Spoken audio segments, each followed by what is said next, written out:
Assalamualaikum warahmatullahi wabarakatuh. Selamat datang di channel Pantheon Official. Semoga Allah senantiasa melimpahkan kesehatan dan keberkahan kepada kita semua, menjaga mereka dari segala mara bahaya dan bencana, dan memberkati setiap langkah usaha mereka dengan kepercayaan dan kelancaran. Amin ya robbal alamin. Santet atau sihir adalah ilmu hitam yang melibatkan jin dalam pelaksanaannya. Pelaku santet biasanya harus memberi sesuatu kepada jin, sebagai imbalan atau korban.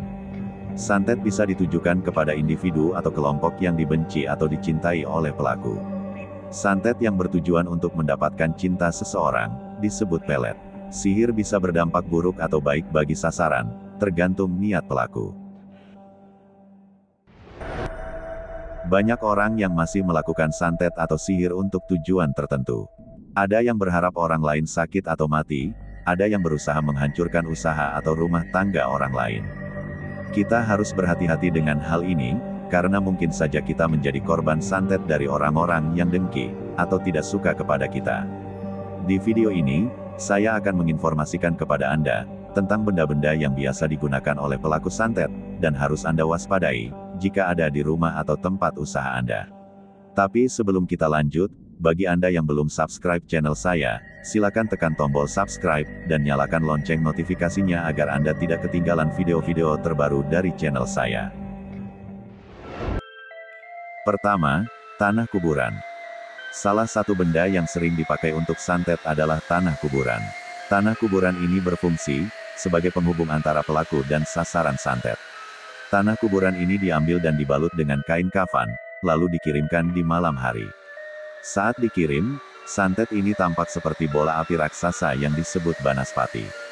Santet ini bertujuan untuk mengakaukan rumah tangga seseorang, sehingga penghuni rumah akan selalu marah-marah dan tidak tentram. Benda yang kedua adalah raja. Raja adalah kertas yang berisi tulisan-tulisan yang tidak jelas, yang biasanya menggunakan huruf Arab.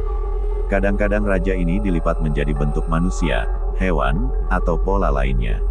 Islam dengan jelas menyatakan bahwa, raja adalah salah satu bentuk sihir yang terlarang. Ikatan tamali atau bulbul adalah benda yang ketiga.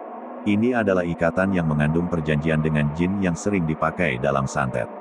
Ikatan ini sangat mungil, dan dibuat dari tali-tali macam rambut, benang, dan lain-lain. Ikatan ini adalah langkah awal bagi jin untuk bersekutu dengan manusia. Yang seram adalah, pelaku santet umumnya menghilangkan ikatan ini di tempat yang susah ditemukan, seperti pondasi bangunan, botol yang dilempar ke laut, lubang pohon, dasar sumur, atau rumah kosong. Boneka santet adalah benda yang keempat.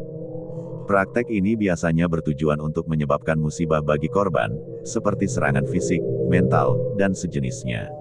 Praktek ini sangat gampang dilakukan, cukup menggunakan sesuatu yang milik orang yang ingin disantet, seperti foto, rambut, kuku, darah, dan lain-lain.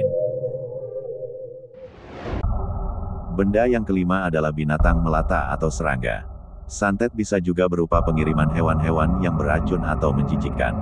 Biasanya penampakannya tidak normal dan banyak. Biasanya hewan-hewan yang datang berupa ular, kalajengking, ulat, kelabang, cacing, dan sebagainya. Hewan-hewan ini sering muncul di dalam rumah. Biasanya binatang-binatang ini muncul di kamar tidur atau kamar mandi. Jika Anda menemukan hal aneh ini, untuk kasus ular, maka usirlah dulu. Usirlah sampai 3 kali, jika masih datang lagi, maka bunuhlah dan bakarlah sambil membaca ayat kitab suci. Anda sudah mengetahui 5 benda yang bisa digunakan untuk santet yang harus kita waspadai. Demikianlah pembahasan kali ini, dan saya ucapkan terima kasih untuk Anda yang sudah menyaksikan pembahasan kali ini sampai selesai.